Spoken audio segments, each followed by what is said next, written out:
ಅಹಮದಾಬಾದ್ನಲ್ಲಿ ನಡೆದಂತಹ ಭೀಕರ ವಿಮಾನ ದುರಂತಕ್ಕೆ ಸಂಬಂಧಪಟ್ಟಂತೆ ಸಾವಿನ ಮೃದಂಗ ಅಂತ ನಾವೇನು ಕರಿತೀವಿ ಅದು ಜಾಸ್ತಿ ಆಗ್ತಾನೆ ಇದೆ ಅನ್ನೋದರ ಡೀಟೇಲ್ಸ್ ಲಭ್ಯ ಆಗ್ತಾ ಇದೆ. ಇಲ್ಲಿ ತನಕ ಹಾಗಾದ್ರೆ ಸತ್ತವರ ಸಂಖ್ಯೆ ಈ ದುರಂತದಲ್ಲಿ ಎಷ್ಟು ಅನ್ನೋದರ ಡೀಟೇಲ್ಸ್ ಅನ್ನ ನೋಡ್ತಾ ಹೋಗೋಣ. ಟೋಟಲ್ ಆಗಿ ನೆನ್ನೆ ತನಕ ನಾವು ನೋಡ್ತಾ ಇದ್ದು 265ಕ್ಕೂ ಹೆಚ್ಚು ಜನರ ಸಾವಾಗಿದೆ ಅಂತ. ಬಟ್ ಈಗ 274ಕ್ಕೂ ಹೆಚ್ಚು ಸಾವಿನ ಸಂಖ್ಯೆ ಏರಿಕೆ ಆಗಿರೋದ್ರ ಡೀಟೇಲ್ಸ್ ಸಿಗ್ತಾ ಇದೆ.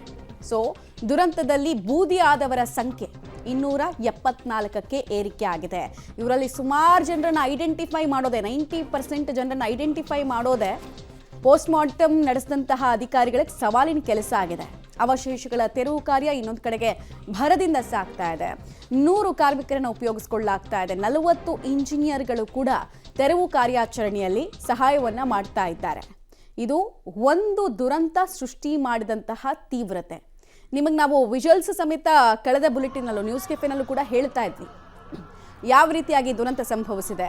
ಆ ವಿಮಾನದ ಟೇಲ್ ಇರ್ಬೋದು ಅಥವಾ ವಿಮಾನದ ಶೇಕಡ 10ರಿಂದ 20% ಭಾಗ ಮಾತ್ರ ನಮಗೆ ಕಾಣೋದಕ್ಕೆ ಸಿಗ್ತಾ ಇದೆ. ಇನ್ನೆಲ್ಲವೂ ಕೂಡ ಉರಿದುರಿದು ಭಸ್ಮವಾಗ್ಬಿಟ್ಟಿದೆ. ಸೊ ಉಳಿದ 10ರಿಂದ 20% ಭಾಗವನ್ನು ತೆರವು ಕಾರ್ಯಾಚರಣೆ ಮಾಡಬೇಕಾಗಿ ಬರ್ತಾ ಇದೆ. ವಿಮಾನದ ಅವಶೇಷಗಳನ್ನು ಕೂಡ ನೀವು ನೋಡ್ತಾ ಇದ್ದೀರಾ. ಗುಜರಾತ್ನ ಅಹಮದಾಬಾದ್ನಲ್ಲಿ ನಡೆದಂತಹ ವಿಮಾನ ದುರಂತದ ಪ್ರಕರಣಕ್ಕೆ ಸಂಬಂಧಪಟ್ಟಂತೆ ಇನ್ವೆಸ್ಟಿಗೇಷನ್ ಚುರುಕಾಗ್ತಾ ಇದೆ. ಈ ದುರಂತಕ್ಕೆ ಕಾರಣ ಏನು ಅನ್ನೋದು ಈಗಿರುವಂತಹ ಪ್ರಶ್ನೆ. ಕೇಂದ್ರ ವಿಮಾನಯಾನ ಸಚಿವರಿಂದ ಇವತ್ತು ಮಹತ್ವದ ಮೀಟಿಂಗ್ ಇದೆ. DGCA ಮುಖ್ಯಸ್ಥರು ಕೂಡ ಈ ಮೀಟಿಂಗ್ನಲ್ಲಿ ಭಾಗಿಯಾಗ್ತಾರೆ.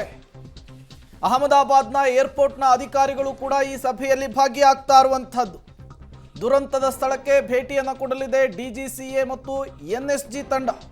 ಅಹಮದಾಬಾದ್ನಲ್ಲಿ ಭೀಕರ ವಿಮಾನ ದುರಂತದ ವಿಚಾರಕ್ಕೆ ಸಂಬಂಧಪಟ್ಟಂತೆ ಕೇಂದ್ರ ವಿಮಾನಯಾನ ಸಚಿವರಾಗಿರುವಂತಹ ರಾಮ್ ಮೋಹನ್ ನಾಯ್ಡು ಅವರ ನೇತೃತ್ವದಲ್ಲಿ ಇವತ್ತೊಂದು ಮಹತ್ವದ ಸಭೆ. ಈ ಸಭೆಯಲ್ಲಿ directorate general of civil navigation ಅದರ ಮುಖ್ಯಸ್ಥರು ಕೂಡ ಭಾಗಿಯಾಗ್ತಾ ಇದ್ದಾರೆ.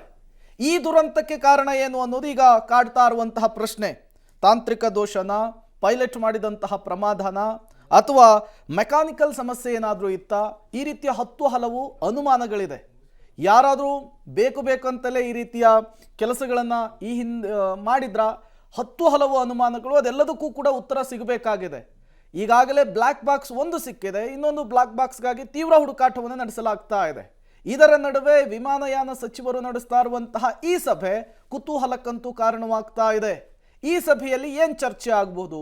ಈ ಸಭೆಯಲ್ಲಿ ಯಾವೆಲ್ಲ ವಿಚಾರಗಳ ಬಗ್ಗೆ ಮಾತುಕತೆ ಆಗಬಹುದು? ಸಹಜವಾದಂತಹ ಪ್ರಶ್ನೆ. DGCA ಮುಖ್ಯಸ್ಥರು ಕೂಡ ಈ ಸಭೆಯಲ್ಲಿ ಭಾಗಿಯಾಗ್ತಾ ಇದ್ದಾರೆ. ದುರಂತದ ವಿಚಾರಕ್ಕೆ ಸಂಬಂಧಪಟ್ಟಂತೆ ಮೀಟಿಂಗ್ ನಡೀತಾ ಇರುವಂಥದ್ದು.